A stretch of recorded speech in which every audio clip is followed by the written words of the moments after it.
Support for NPR and the following message come from ABC News, presenting Sound of the Police, the powerful new documentary now streaming on Hulu, examining the fraught relationship between African Americans and law enforcement in America. Go to Hulu and search Sound of the Police. Happy Hip Hop 50th. Middle age for rap. It didn't seem like we would get here for a while, but we made it. We made it. The AARP card comes this year, you know. Hey, you're listening to It's Been a Minute from NPR. I'm Brittany Luse. On August 11th, 1973, hip-hop was born at a house party in the Bronx. Since then, it's been remade in the image of cities all around the world. To celebrate, I'm taking us on a road trip through the regions that have shaped and transformed what hip-hop is today. And no one knows the regionalism of hip-hop quite like Sheldon Pearce from NPR Music. Each little community that has assimilated rap into its culture has then gone on to turn that thing inside out and give it its own personal flavor. We'll come back to Sheldon later on, but for me, the first time I really understood regionalism was when I first stepped onto the campus of Howard University. Hanging out on the yard, I couldn't get over just how different everyone styled themselves depending on where they were from. There were the Cali girls in their silk presses despite the humidity. The PG County girls in their poetic justice braids. Kids from Atlanta and Detroit Gucci'd down to the socks. Grab the camera! And New York boys in crisp denim, fresh white tees, and sneakers. The gangsters in D.C. were wearing, like, sweaters tied around their waist. Like, you know what I'm saying? You know, and I was like, dang, like, I wish I could do that in the town because it gets cold when the fog comes in. But the gangsters don't do that in the Bay Area. That's Pendarvis Harshaw. He's a friend of mine from my Howard days and a native of Oakland, California. And I'm dressing like I'm still in the town. We go to a party and I had like some glasses with the lenses poked out. And I remember people like looking at me like, who is this weird dude? These days, Penn is a culture reporter and host of the podcast Right Nowish out of KQED. And he's here because this regionalism meant more than just fashion. It also showed up in the rap we listen to. And Penn has spent years reporting on one scene in particular that exploded out of the Bay Area in the mid-2000s, hyphy. Whether or not you know the term hyphy, you probably know the songs. They don't need ID, blow the whistle. Blow the whistle.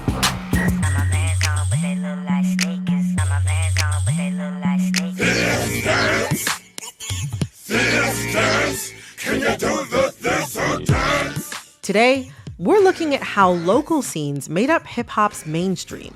And in the case of hyphy, what gets lost when the regional style becomes part of the global melting pot. Hyphy.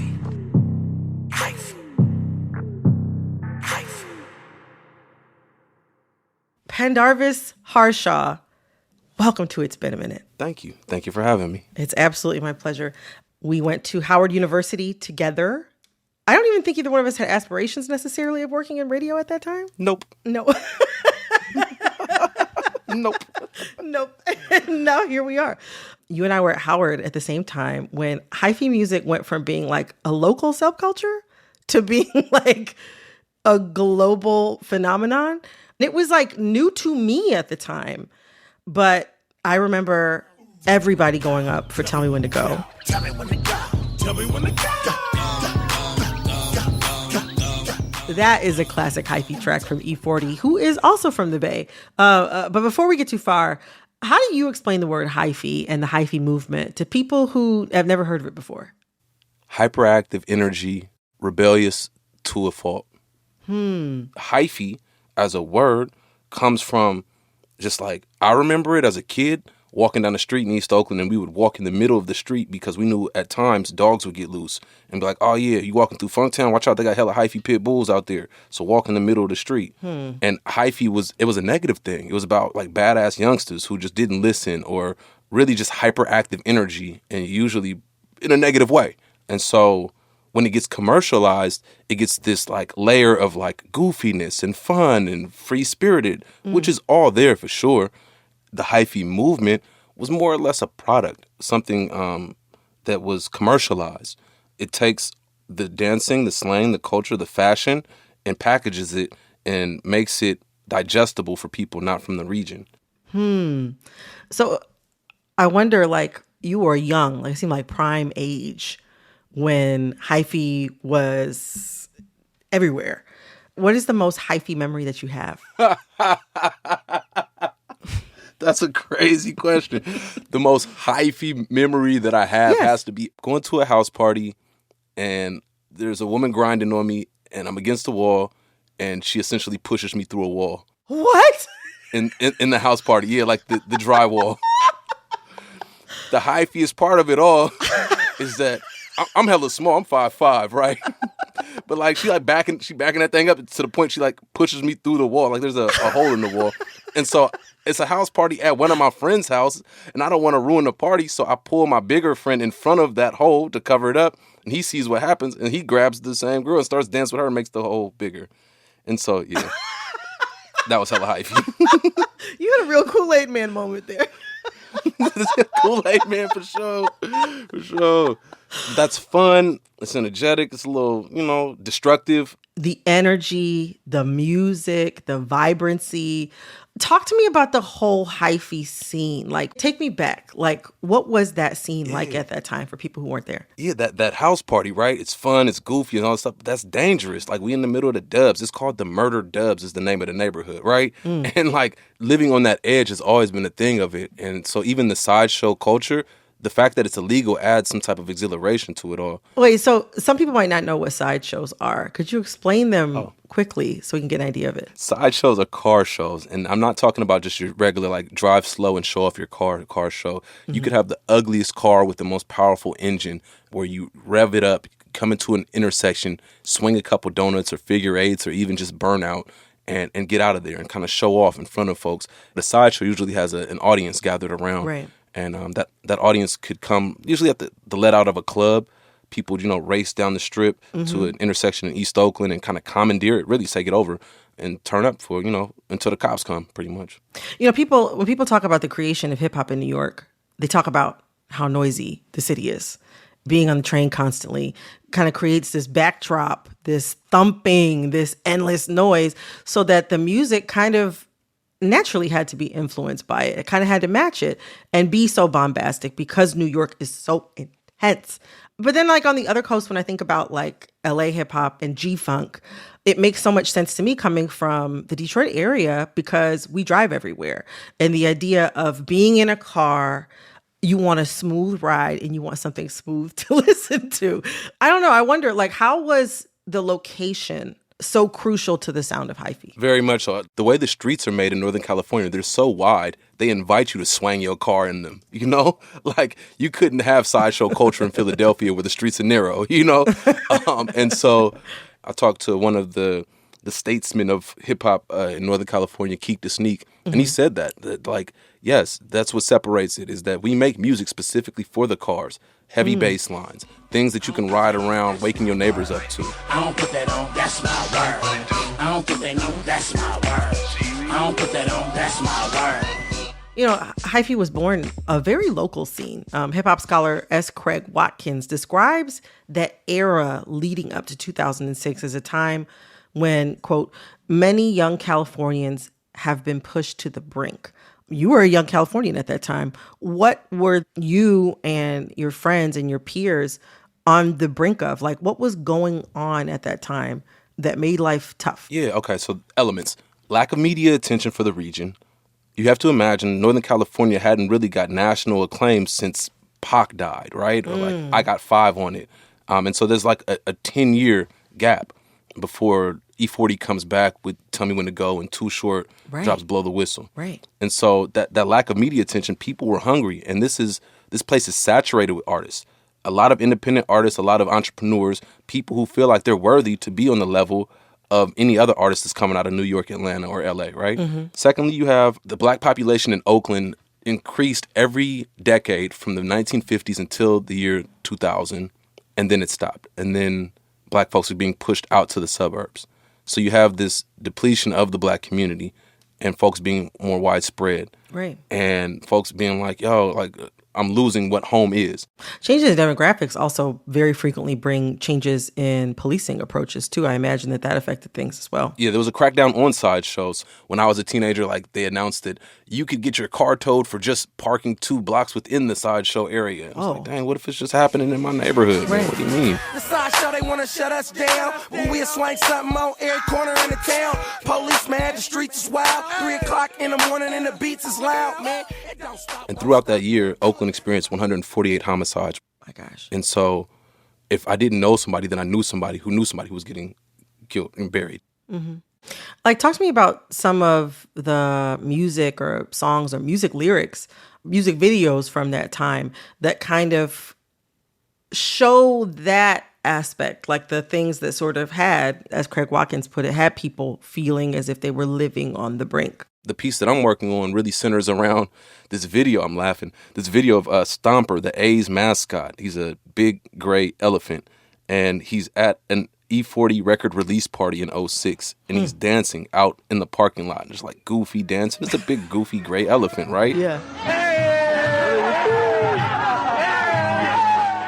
I filmed this back in 2006, and I'm like, there's a lot to unpack here, because he's dancing and there's people dancing around him who have 5X white tees on that are airbrushed that say RIP across the chest. And I'm like, you don't think that kid isn't mourning?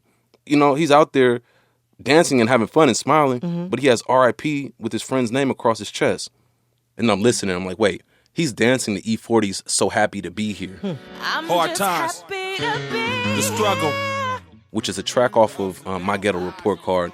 And the album itself is fun, up-tempo, high energy, but this one cut is E40 sitting down and being like, man, so many people not here. Like, I'm just happy to be here, you know? I'm just happy to be here right now.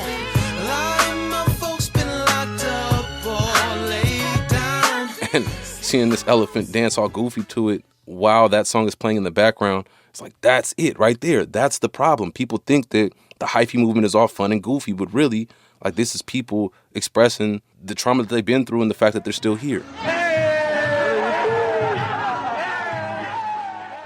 The E40 song, I mean, that's a song about survivor's remorse, you know? Yeah. Like survivor's guilt. I think it wasn't survivor's remorse. It was just straight survival mode. How do I get away from this, you know? And looking back at that time now, I look at photos and I have the same button up and Steve Madden shoes on at a funeral that I do at a club event. And I'm just like, wow. There was no separation between the mourning and the partying, you know? We talking about sideshows. I remember seeing people in Buicks on their dashboard. They would have RIP pamphlets from the service, you know, the handbill, and they'd have that in the front of their car as they're swinging donuts and partying. A part of the survival was mourning and celebrating all in one. And in reflection now looking back at it, I see how unique it was to the Bay Area, and I see how it's not too far-fetched. Like going back to New Orleans, like that's what second lines are about, right? Right. You're celebrating Right. and you're honoring the deceased, you know? And so it's not unheard of. I just think that our culture is looked at as like, oh yeah, hyphy movement, that was fun and goofy. I'm like, no, there's more to it. It's more than just shaking your dreads. You know, it also kind of reminds me of how like other subcultures find ways to express grief through ways that aren't necessarily traditional, but still make total sense. Like I think about how much of a club hit Janet Jackson's Together Again was in the 90s as like a response to her losses, her friends from the AIDS crisis. Like it became an anthem for that crisis.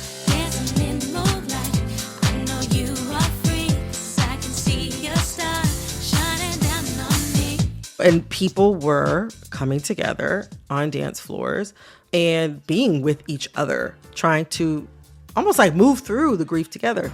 I love that song. So good. Love. That's probably top 3 Janet songs in my book.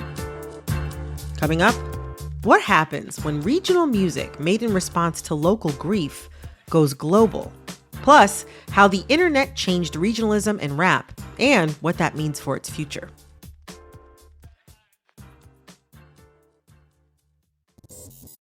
This message comes from ABC News, presenting Sound of the Police, now streaming on Hulu, from acclaimed director Stanley Nelson. The powerful new documentary deeply examining the fraught relationship between African Americans and law enforcement, from slavery to the right now in America. Sound of the Police, now streaming only on Hulu. Go to Hulu and search Sound of the Police.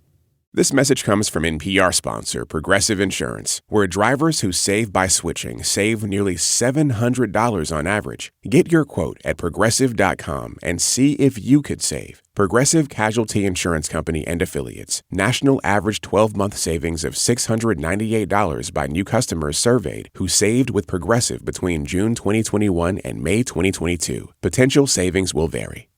This message comes from NPR sponsor Osea. Give your body the care it deserves with Osea's best-selling Undaria Algae Body Oil. Get 10% off your first order at OseaMalibu.com with code GLOW, plus free shipping on orders over $60.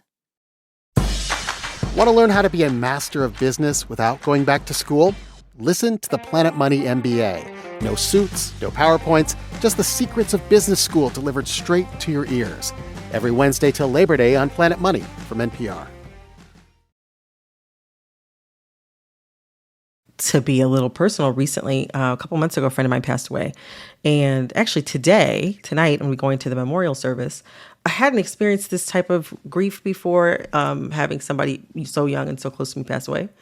And it's been so different to actually move through the ceremony of it, whether that is having a memorial service or whether that is sharing space with friends and dancing and crying together. I think for so many of us, the past 3 years, almost 4 years, 3.5 years, have been a period that has lacked a lot of those communal grieving moments. Yeah. And I've really realized in the past couple of months how necessary they are to honor the person, but also to feel like a human being again. My condolences on passing of your friend. I'm learning it now myself. These are the elements of processing the grief and the trauma, and these are the healthy ways to do it. The dancing in particular. When people think of hyphy dancing, they're like, oh yeah, go dumb, go stupid, shake your dreads. Mm-hmm. And I'm like, there's this thing called turf dancing. Turf dancing is like boogaloo, pop lock, strutting, telling stories, almost pantomime on beat. And most often those stories are about people who've passed. And so there's this one really popular video called Turf Dancing in the Rain, where there's a group of kids on a corner in East Oakland honoring their fallen friend while turf dancing out publicly.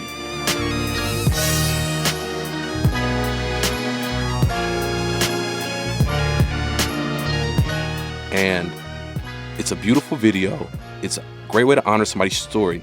And physically, they're getting that energy out of their body, all that stress is built up. Your body holds that stress. So in order to get that stress out of you, get out there, sweat, do moves, be appreciated. There's nothing like you doing a dance move and people clapping for you, and how that can help rebuild you after an experience that has downed you. Yeah, it's really important. We knew it, but we didn't verbalize it back then, Yeah. I mean, grief is kind of seen as being this straightforward process where you're supposed to go through and you follow these steps, like the Kubler-Ross method or something like that. You go through and you follow these steps and you come out fine on the other end of it. But it doesn't always look like that. It doesn't always look like a progression, right?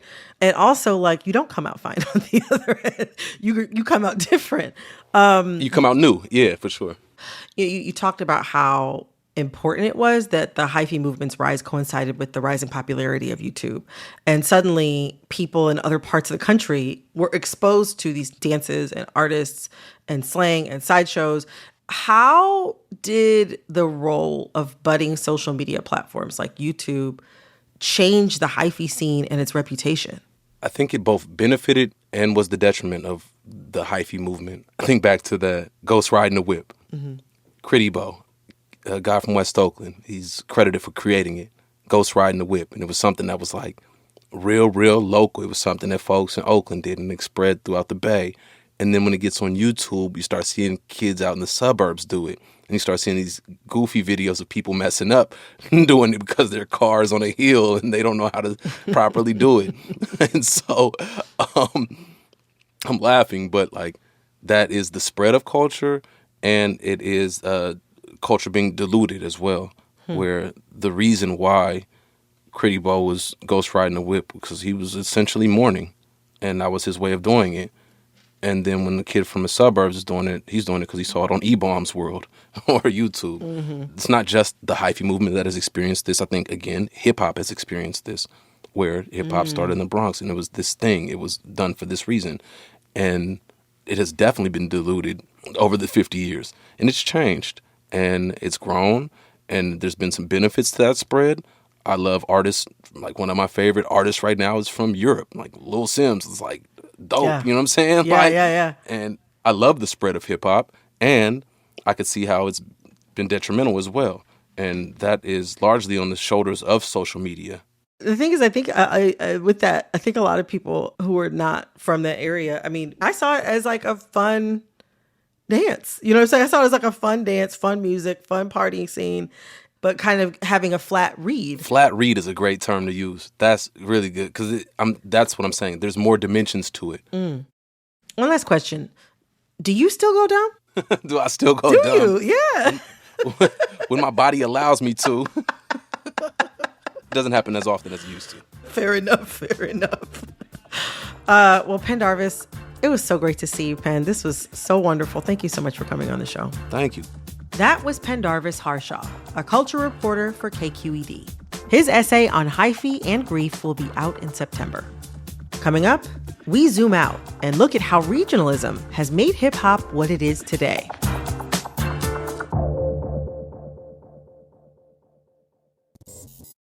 The following message comes from NPR sponsor Sattva. Founder and CEO Ron Rudson is on a mission to bring quality sleep to more people.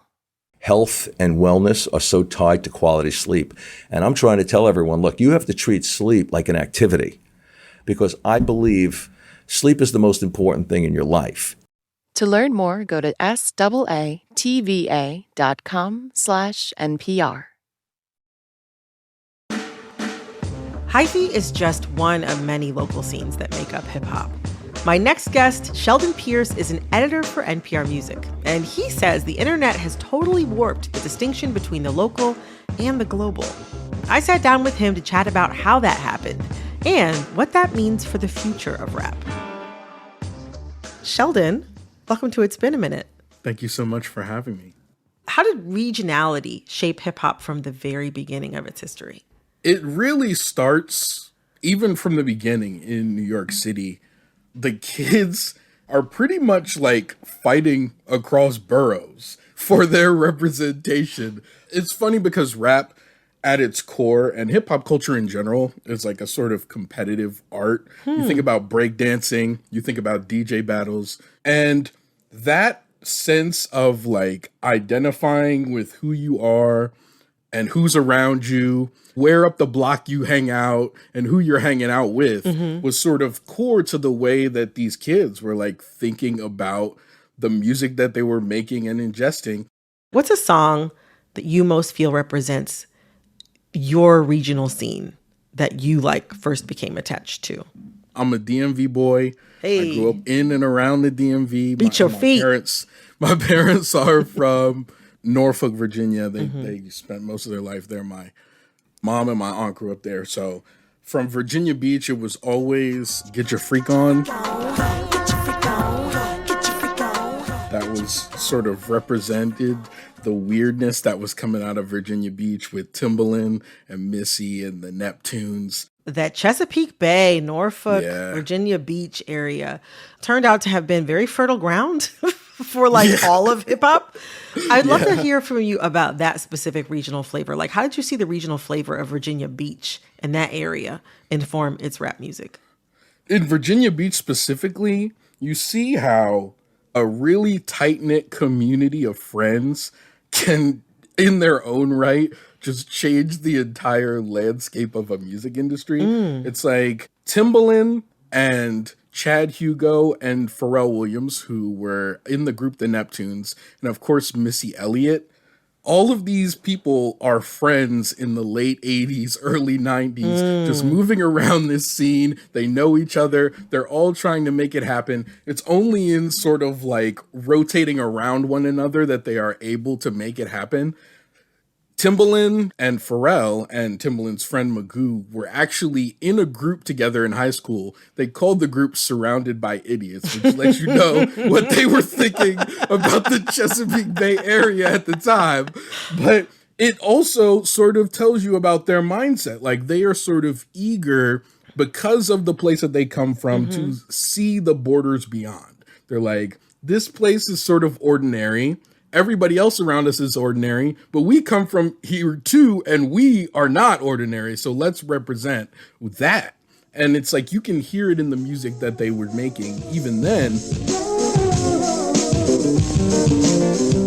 Through the late 90s, early 2000s, they really start to push rap in just the weirdest directions. They start to warp the dimensions of rap into pop, into R&B. Timbaland had already been working with Aaliyah, of course, at that time. Right.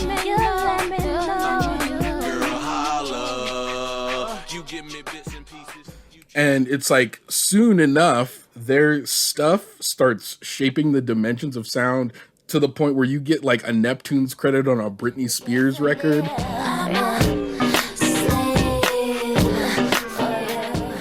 And then all of a sudden, it's like the floodgates open from there. Things have become so blurred that rap is pop. And they had a huge hand in pushing that door open for the rappers who would follow. Absolutely. Obviously, things have changed a lot since 50 years ago, you know, when hip hop was birthed in New York City. This strong regionalism in rap, like, when did that regionalism start to change? And how did you see that reflected in the music? Yeah, regionalism, I always tell people it never really goes away, but the internet sort of shifts its locus a little bit and also shifts the way that just people interact with one another across scenes. In the blog era, everybody can basically upload their songs onto the internet and be heard from wherever they are. So you start to see a bit of a disconnect from regionalism to the internet there. The streaming era takes it to another place where it's like all music is now filtered through this one funnel, mainly like the playlist economy. And so you start to see a bit of more of a flattening of sounds from that. And you get like artists who are post landscape, like a Travis Scott or like a Lizzo, artists who are specifically from places that you would think of as rap hotbeds. Right. And they make rap music, but it doesn't necessarily sound like the music of that region. It has like a lack of regionality, really. Like their music sounds smooth, very slick. Turn the lights on when I hit up Green Lantern. But it doesn't have that sort of signature tell that a regional sound has. But I also say that a lot of the artists on the internet are specifically of regions, and it's just that their region had such a previously defined sound that what they're doing seems at odds with what came before. You think of Odd Future, of course, which was a big Tumblr movement. The big-eared bandit is tossing all his manners in a bag and rapping them in some random rap band that just tossing them in. That collective was made up of kids who live in Los Angeles. Right. People also like to think about SoundCloud, especially the SoundCloud movement of the late 10s, being disconnected from any grassroots base. But really, all of that stuff is in the image of Raider Clan, Denzel Curry. Rappers from South Florida, like the heavy bass boosted sound. And a lot of the rappers who ended up becoming core to that movement are from Florida. So it's like, it's a lot of that stayed local. Even as these scenes become harder to trace, you can still see the work at play. What you're talking about right now sounds like a lot of young people bumping up against each other, borrowing from each other, and kind of bringing that back to their own sort of local internet spheres as well as like local real life spheres. But then I also think about big artists. I think about Drake. Drake is somebody who, I mean, how many different versions of Drake can there be? I mean, I think even a couple weeks ago, there was a really viral moment of him where I really wanted to pull him aside and just be like, has anyone reminded you recently that you're not Caribbean? But, you know, Right. when you think about how Drake has, I guess you could say, borrowed from grime aesthetics or Southern hip hop aesthetics. And like, I'm not gonna lie, Drake's like forays into reggaeton have actually been pretty good.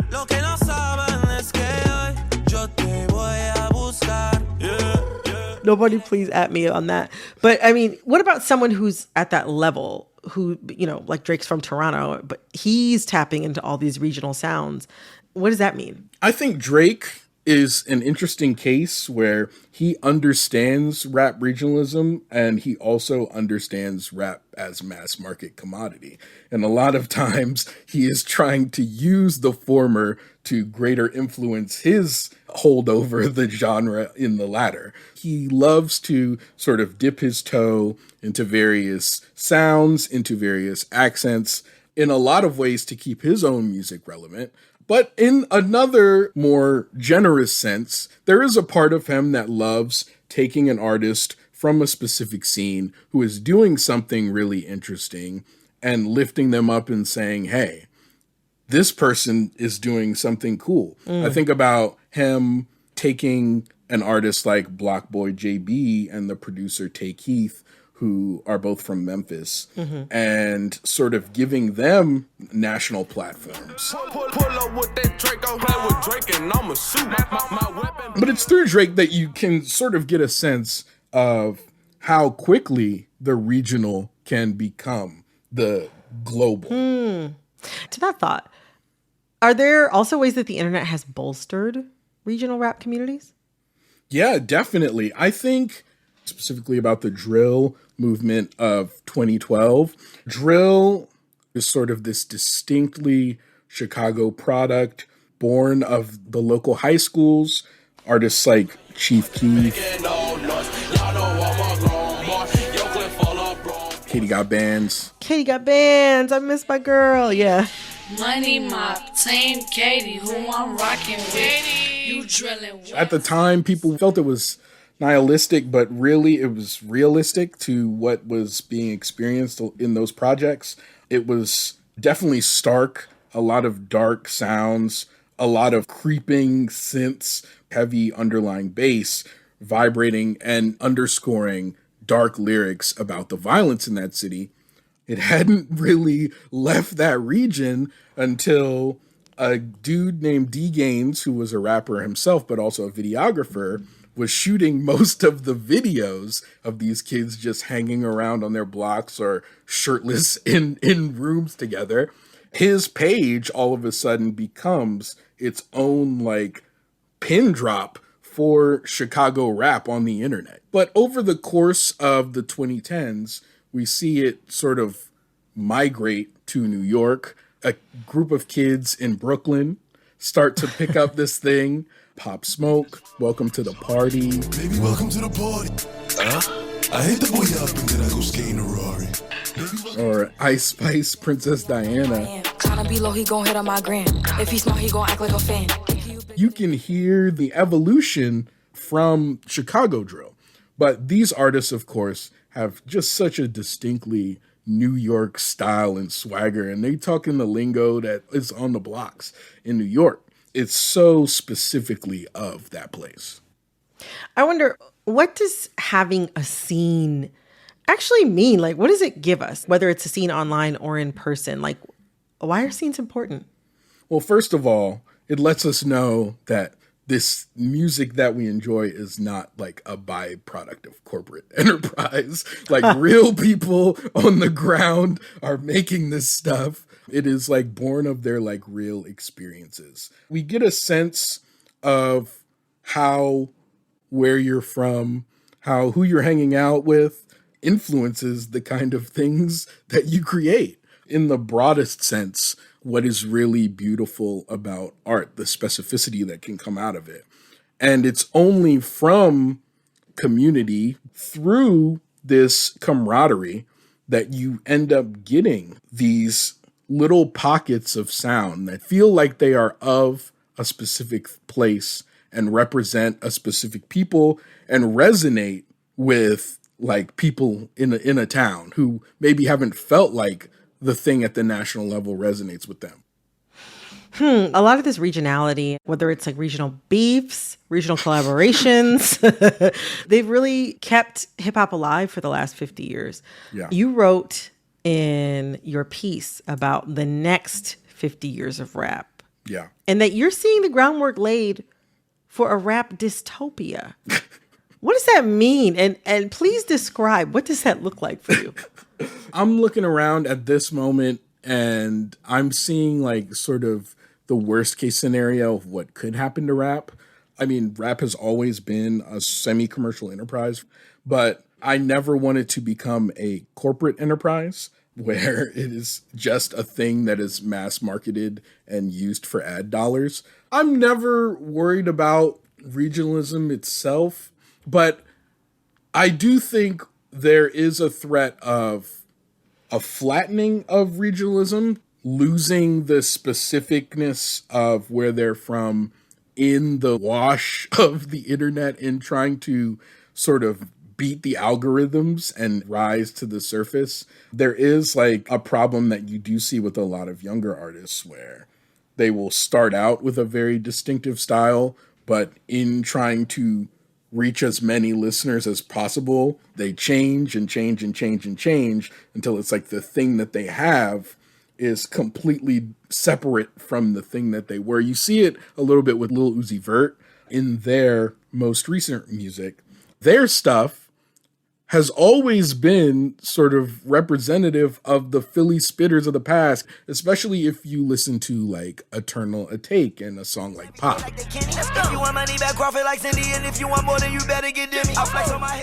That is representative specifically of Philly rap. But if you listen to the Pink Tape, it's sort of cosplaying the sounds of like turn of the millennium rock and new metal, and it sounds devoid of the stuff that made Uzi interesting in the first place.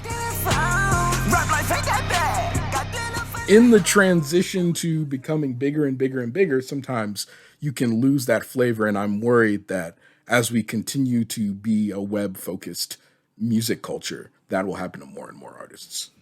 That is a really interesting opinion. I hadn't thought about that way. You know, we've been talking about the rap dystopia. I wonder to you, what would be a rap utopia? Yeah, for me, rap has at its core been a genre that is supposed to speak to and for the marginalized and speak truth to power whenever it can. I don't think it's always been as progressive as it claims. This thing is catered specifically to Black straight men and a few white straight men. Yes, and it's time to pretty aggressively. It's time to break those walls down. We had a good run. As a Black man, I can say we had a good run at the top of rap. It was nice. It's time to widen the range of perspectives. That means becoming more inclusive, more intersectional, means being welcoming to more voices. And I think when you do that, you end up getting just a broader spectrum of creativity. And who knows what kind of music will be produced once we stop thinking from such a limited perspective. Sheldon, thank you so much for coming on today. This was so great. Thank you so much for having me. That was a great time. Thanks again to Sheldon Pearce. You can catch all of NPR's reporting on hip hop's 50th at npr.org. The series is called All Rap is Local.